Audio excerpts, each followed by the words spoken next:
This is one of the biggest scams in the world. He takes tomatoes other people throw away and turns them into ketchup at home.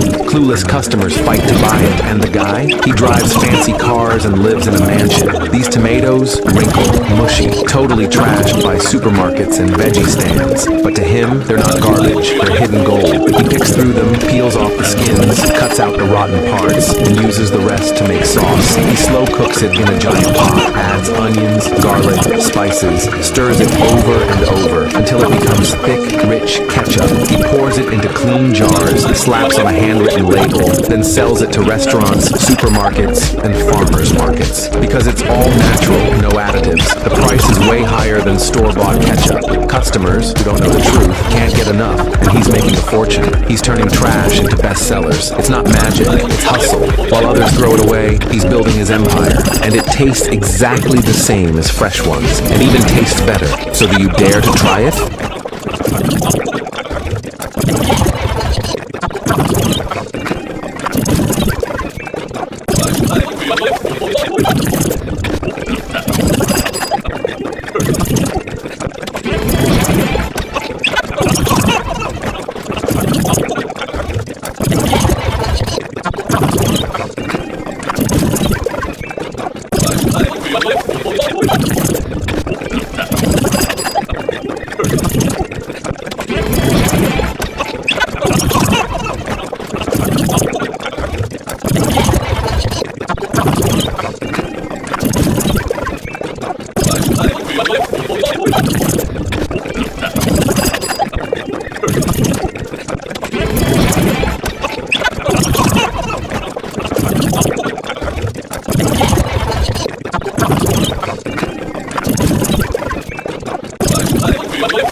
This is the food that terrifies 99% of chefs. If you stop pounding it for even 1 second, you're done. They call it the arm destroyer. Torn shoulders, strained muscles. Some even end up in the hospital. No joke, this is real, I swear. It starts with fresh beef, especially the back leg, with thick muscle fibers. The chef carefully removes all the tendons and fat. Then, the pounding begins. They go through 10 tons of beef a day, and still can't keep up with demand. Even though it's exhausting, they insist on doing it all by hand. Each meatball is made by repeatedly smashing the beef until the proteins form a tight, springy texture. This keeps the original beef flavor locked in. Then comes the craziest part. The chef squeezes each ball from his palm and slices it off with a spoon.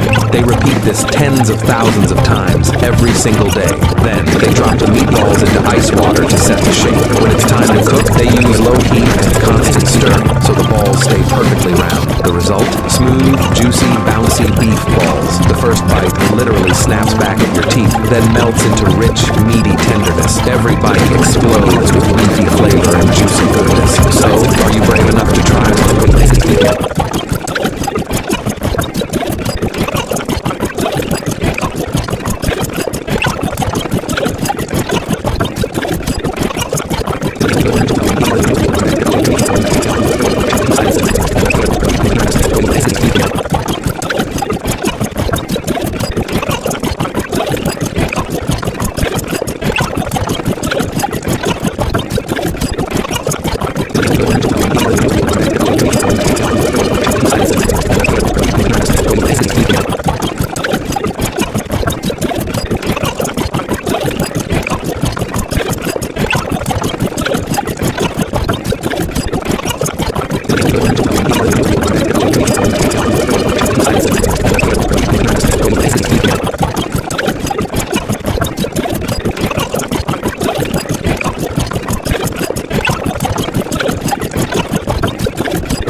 Because there was an oversupply of sweet potatoes, most farmers were about to face the problem of not being able to sell them. They thought they'd lose everything, but one smart business owner came up with a solution.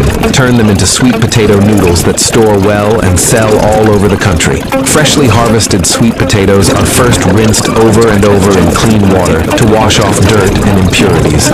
Then they're put into a grinding machine with water, where they're crushed into a smooth sweet potato slurry. After several rounds of settling and filtering, pure sweet potato starch collects at the bottom. This is the key ingredient for the noodles. The starch is mixed with water in just the right ratio to make a thick paste. This step determines how chewy and clear the noodles will be. A pot of water is brought to a boil, and the paste is poured into a special noodle strainer with tiny holes, letting the mixture drop evenly into the pot. Long strands of noodles instantly form in hot water. Once cooked, the noodles are scooped out and plunged into cold water to make them bouncier. Then they're hung neatly over bamboo poles to dry in the sun. As the moisture slowly evaporates, the noodles become strong and shelf-stable. The finished sweet potato noodles are crystal clear, chewy after cooking, soak up flavors beautifully. What could have rotted away in the field is transformed through this traditional process into a popular cooking ingredient, solving the oversupply problem and doubling farmers' incomes.